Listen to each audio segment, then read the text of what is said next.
Hello everyone, my name is William and welcome to our channel. 52 Days is a multifaceted card game with relaxed rules and varied gameplay. It's a good game for getting creative with your family and friends. In 52 Days, you'll play as the famous Jewish historical figure Nehemiah, responsible for construction of the Wall of Jerusalem. Players will build walls by arranging dominoes around the sanctuary, by assisting or obstructing each other with different construction cards. Players will face advantages and challenges in this task, just like Nehemiah in Jewish history. In the end, the player who builds the most walls and gets the most points wins. This game is really challenging. Let's start learning how to play 52 Days. Before we play, let's have a look at the game pieces.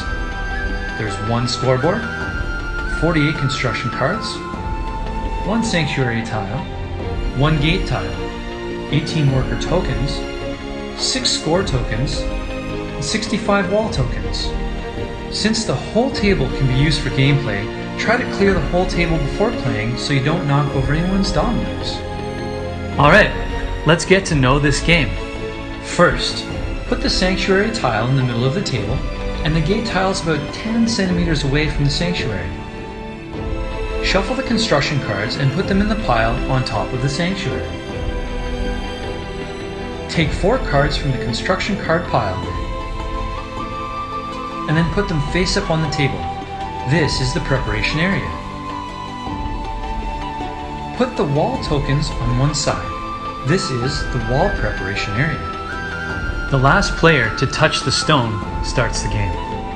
Other than the obvious fun of playing with dominoes, or officially the wall tokens, the real fun comes from the interaction between the 5 types of construction cards. These construction cards are Tower, Fair, Village, Altar, and Stone. Also on these construction cards, there's a little number and inscription. This will be described in detail when the game begins. Another important thing to mention is that these cards cannot be moved after being placed on the table. Let's begin. Starting from the first player, take turns in a clockwise direction. Each player can choose one of 3 actions. The same action can be repeated in one turn. What are the 3 kinds of actions? The first is construction. Take a card from one of the 4 piles in the preparation area and carry out the instructions on the card. The second is callback. Call back a worker from construction. The third is completion. Push down a line of dominoes placed on a tower to construct a city wall and make a completion of settlement. Before the start of the next turn, if there are less than 4 cards in the preparation area, add cards to the deck before the next player draws. The goal of the game is to build a grand wall around the sanctuary. You get materials to build the wall from the stone cards I'm using right now. Stone cards. These cards do not need to be placed on the table. The one that I used here says 5, and there are 5 stone marks, so I'm going to take 5 wall tokens from the wall preparation area.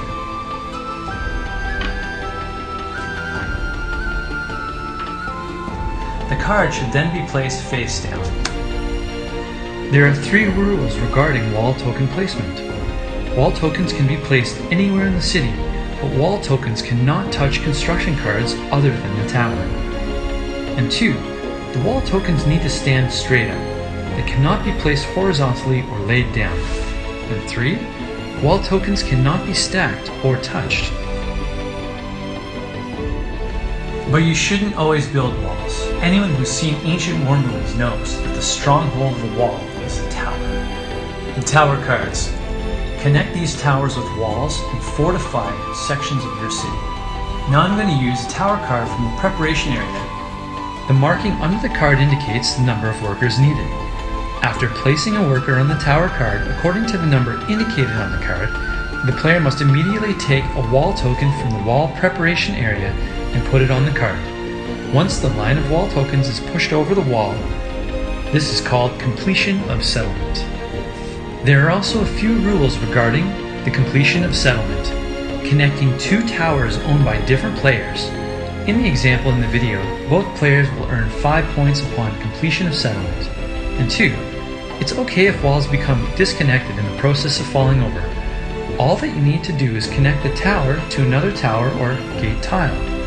You should note that if the wall tokens are accidentally knocked over before completion of settlement, or wall tokens fall without connecting two towers, the walls will be removed and the number of wall tokens knocked down is deducted as points from the player at fault. After placing the wall tokens, push over the dominoes to complete the wall. To keep things fair, try to use only one finger. Nice. Now I got a wall in the tower, and the 5 wall tokens I just put down. That's 6 points. Let me move on to my score token. What I think makes this game especially interesting is how it resembles the life in ancient Jerusalem. This is the fair card. The fair card represents the importance of the economy. To build a fair, you need to use one worker. The player who places the worker owns the market, and no longer owns it when the workers are called. The player's first fair is worth 2 points, the second fair is worth 5 points, and the third fair is worth 9 points. However, if a fair is hit by a wall token, the fair is destroyed. The owner of the fair will lose points and the workers are taken away.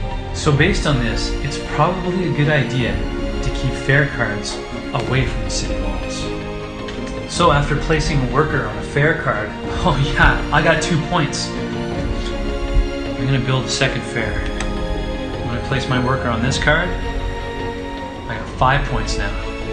Since I just built 2 fairs, I only have 1 worker left over in my hand. Now, other than recalling workers, like I mentioned before, I can also use this village card. Gotta go home. After placing this card, you can immediately regain a worker and get 2 points. Isn't that so much better than just recalling your worker? When it comes to ancient Jews, there's got to be some altars. Altar cards. The altar card is the center of faith and urban culture.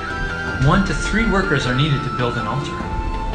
The points designated on the card are awarded once the altar is built. However, unlike the fair, if an altar is struck by fallen tokens, the player who pushed the dominoes is at fault. The penalty equals the number of fallen wall tokens. This is the highest altar. The inscription designates that 3 workers are needed. I'm going to put them down. Because while the wall and the sanctuary are a big part of the game, they're not enough on their own. The main object of 52 days is to build a wall completely encircling the sanctuary. Once a player announces that the game is over, the game still needs to continue until the end of the round. After the announcement, each player can either make a move or take an automatic 6 points. At the end of the game, each player must flip over the stone cards in front of them and gets the total points as indicated on the cards.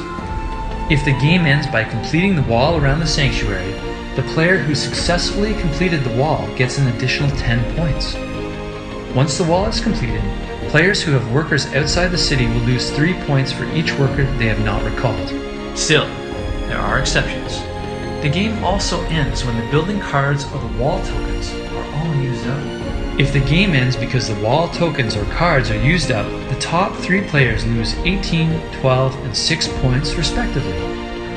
After calculating the final scores, the player with the highest score is bestowed with the blessing of victory. This game is really fun and rewarding. And while it may seem rather complicated, I hope everyone understands after my tutorial, and hope you all play with your family and friends soon.